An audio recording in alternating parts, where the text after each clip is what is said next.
Let me challenge you today with something that may feel uncomfortable at first. Nothing in your life has meaning. You assign meaning to every single event in your life. And I want you to pause for a second. Just sit with that. Because if you truly understand this, it can give you your power back. Now, let me be very clear. This is not to minimize the toughness of the events in your life. And I want to give you a quick example. I'm a very busy person, just like many of you are, and I have many, many things to do, right? So here's one of my mornings where things did not go well. I wake up late. I didn't hear the alarm. I'm rushing to get the kids up. I'm already upset and frustrated that we will be late, so I spill my coffee accidentally. Then I rush my kids. We miss the school bus, and now I have to take them to school, which makes me late to my meeting. And now I'm really upset at myself and my kids. And I also feel defeated because I'm tired. I'm exhausted from dealing with all that. So, what do you think? Am I feeling that I'm in control? No, I feel like a victim, right? A victim of my circumstances. And there are many events that happen to all of us, some way more serious than this. So we cannot pretend that pain is not real. We cannot deny that betrayal hurts, that loss hurts, that rejection hurts, that words can wound deeply. They do. But the meaning we attach to it is what shapes our identity and our nervous system response. And so, in my example, I became a victim that day, and my whole day went in the wrong direction. And it's not because of the events, but because of the meaning that I assigned to them. And you see, here's what happens in the brain. An event occurs, and immediately your brain evaluates through past memories, beliefs, and stored emotional experiences. Has something like this happened before? And then the amygdala scans, is this safe or unsafe? The hippocampus now searches, have I felt like this before? And then the prefrontal cortex, your thinking brain, interprets, what does this mean about me? And within seconds, meaning is assigned. I'm a victim. So it's not the event, it's the interpretation.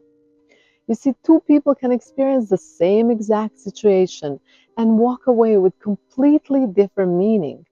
One say, they disrespected me. I'm not valued. The other one says they must be going through something tough today. So same event, different identity outcome. And when we don't realize we're assigning meaning, we slip into victim mode, like I did. And, we say, why does this always happen to me? It's unfair. They're so mean to me. How could they do that? And slowly, after many of these events, we build identity around those meanings. I'm not respected.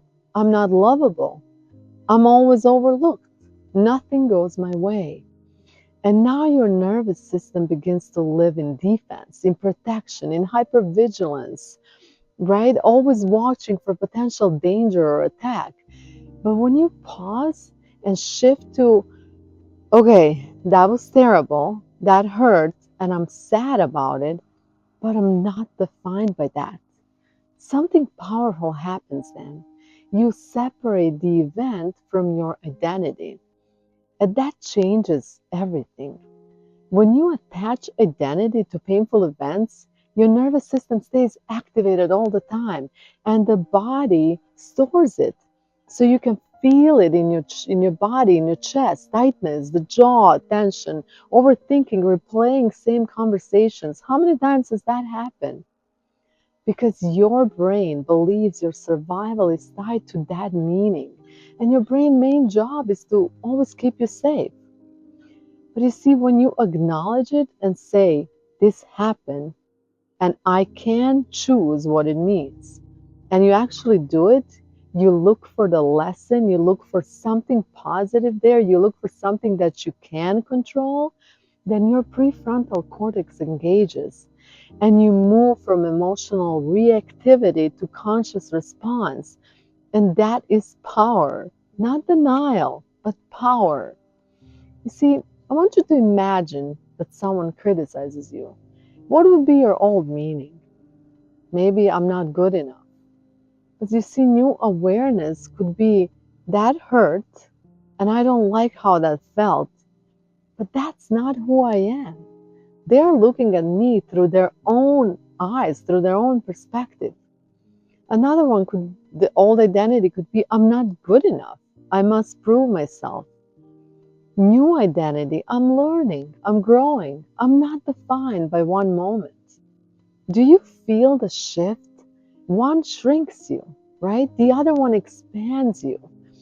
And you see, the meaning you assign determines how long you stay stuck, how you treat yourself, how you treat others, whether you grow and expand or contract or close off.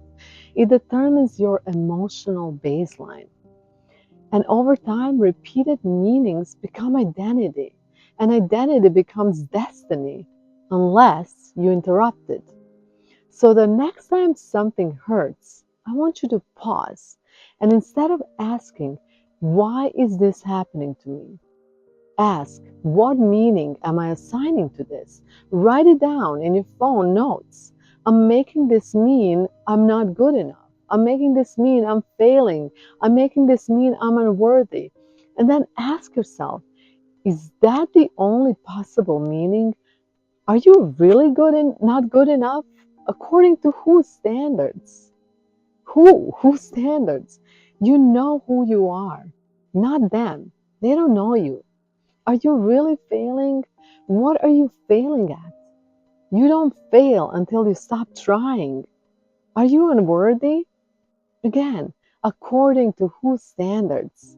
Only you truly know yourself. And you are deserving and worthy simply because you're alive. And that's where your power lives. The event happened, yes, but the identity you built from it, that part is yours to choose. You can feel hurt without becoming broken. You can feel sad without becoming a victim. You can experience disappointment without defining yourself by it. Nothing has meaning until you assign it. And when you understand that, you move from being controlled by life to consciously shaping it. You're an author of your life. Now make this your mantra. I choose my meaning.